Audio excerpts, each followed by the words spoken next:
Ratusan warga dari berbagai daerah menggeruduk rumah yang diduga dihuni oleh MC Festival Musik yang terlibat dalam challenge hafalan Ad-Duha di Rawalumbu, Kota Bekasi pada Selasa malam. Masa yang emosi bahkan masuk ke dalam rumah untuk mencari keberadaan terduga pelaku. Namun MC tersebut tidak ditemukan. Pihak kepolisian Polsek Rawalumbu dan Polres Metro Bekasi Kota sempat mendatangi lokasi. Menurut Kapolres Metro Bekasi Kota, Kombes Pol Putu Kolis Aryana, pemilik rumah diketahui sudah pindah domisili sejak 3 bulan terakhir. Juga menyampaikan kepada masyarakat agar menyerahkan penanganan ini kepada pihak kepolisian. Kita sudah melakukan upaya-upaya penyelidikan, baik itu Polres Metro Jakarta Utara, Polda Metro Jaya, dan Barreskrim Polri. Nanti tentunya update-nya akan disampaikan. Sementara dugaan penistaan agama masih dalam penyidikan Polda Metro Jaya, Polres Jakarta Utara, dan Barreskrim Polri. Sebelumnya video dugaan penistaan agama terjadi dalam acara festival musik di kawasan Ancol, Jakarta Utara dan viral di media sosial. Salah satu stand produk minuman keras diduga menantang pengunjung menghafal surat Ad-Duha dengan hadiah 1 botol minuman beralkohol. Dari Bekasi, Jawa Barat, Rahmat Hidayat, iNews melaporkan. Pemirsa, 2 terduga pelaku penistaan agama dibawa ke Polda Metro Jaya untuk diperiksa terkait dugaan penistaan agama dalam sebuah konser musik di kawasan Ancol, Jakarta Utara.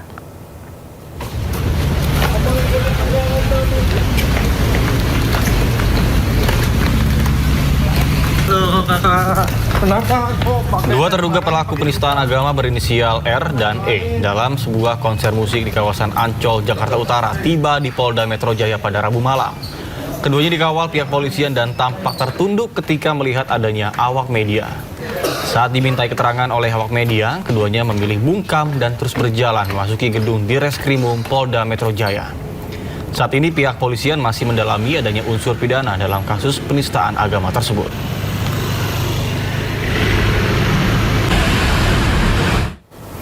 Ya, pemirsa, sebelumnya polisi tangkap 2 terduga pelaku penistaan agama tantangan hafalan Al-Quran hadiah miras dalam acara festival musik di kawasan Ancol, Jakarta Utara. Ya, sementara itu MUI menghimbau kepada masyarakat agar tetap tenang dan tidak main hakim sendiri.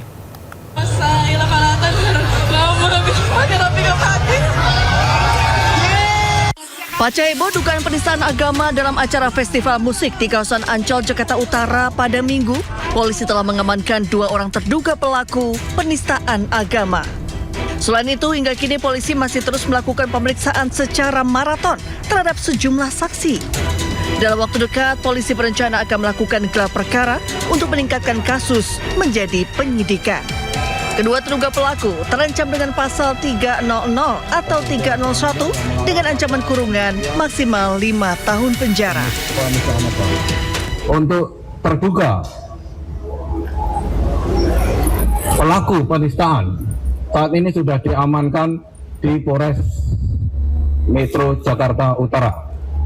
Seorang perempuan berinisial R dan laki-laki berinisial E. Direncanakan kalau tidak nanti malam besok akan dilakukan peningkatan menjadi proses sidik.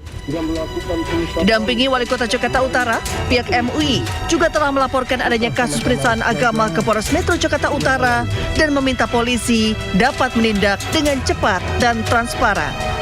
Sementara meski menyayangkan kejadian tersebut, Ketua Majelis Ulama Indonesia MUI Jakarta Utara meminta masyarakat tetap tenang dan tidak main hakim sendiri.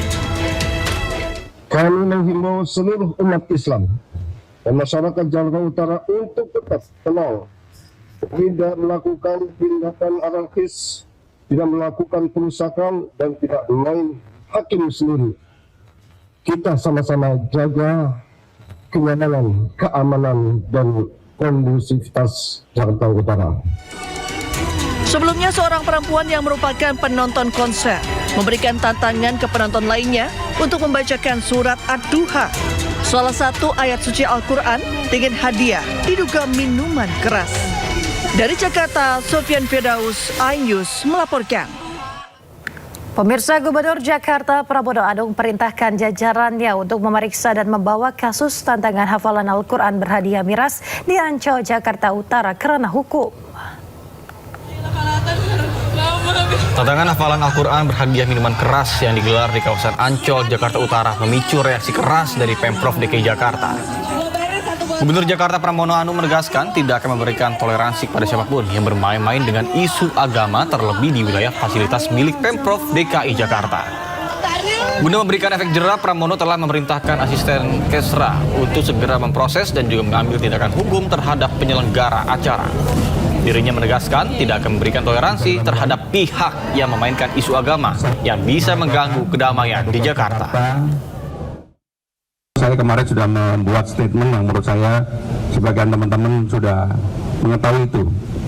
Tetapi yang paling penting adalah satu, ini nggak boleh terjadi lagi. Siapapun yang mengadakan acara, apalagi di tempat yang difasilitasi oleh atau tempat pemerintah DKI Jakarta, misalnya Ancol. Walaupun saya tahu pasti Ancol nggak tahu sama sekali dengan peristiwa ini, tetapi apapun kan ini terjadi di Ancol. Sehingga dengan demikian tadi saya sudah langsung kemarin kepada Pak Asisten Kesejahteraan Rakyat untuk ini diproses, diambil tindakan hukum. Kita nggak ada kata maaf untuk orang yang Jakarta yang sudah tenang, sejuk, aman, nyaman, orang bermain-main dengan agama yang menurut saya sangat sensitif sekali. Demikian, terima kasih. Wassalamualaikum. Kita beralih ke informasi lain. Pemirsa, ekshumasi makam Sutrimo, orang dekat ex-Jampitsus Febri Adriansyah, akhirnya digelar pada Rabu pagi. Ya, sebanyak 180 personel Polresta Banyumas diterjunkan untuk mengamankan ekshumasi, menjadi proses penting untuk mengetahui penyebab kematian dari Sutrimo.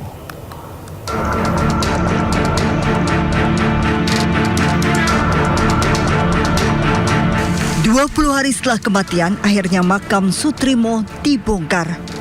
Proses ekshumasi dimulai Rabu pagi mulai pukul 9.30 di pemakaman Bantar Agung, Desa Ulahar, Kecamatan Wangon, Banyumas, Jawa Tengah.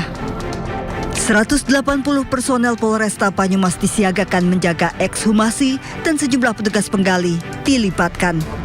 Ekshumasi dan otopsi juga melibatkan tim gabungan Perhimpunan Dokter Forensik dan Mediko Legal Indonesia, ahli laboratorium forensik, ahli toksikologi, ahli DNA, serta hispatologi anatomi. Proses ini dilakukan dengan 3 tahap. Pembongkaran makam, pemeriksaan luar untuk memastikan identitas jenazah sesuai permintaan penyidik, dan pemeriksaan bagian dalam.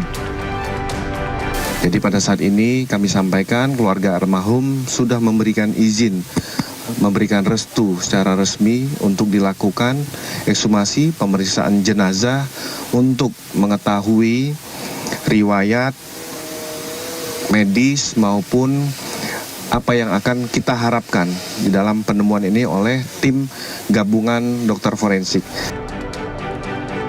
Pemeriksaan juga dilakukan pada kondisi makam, jenis dan kontur tanah, ukuran makam, serta mengambil sampel tanah. Tim juga mengambil sampel jenazah untuk diperiksa dan dianalisa di laboratorium untuk mengetahui penyebab dan cara kematian.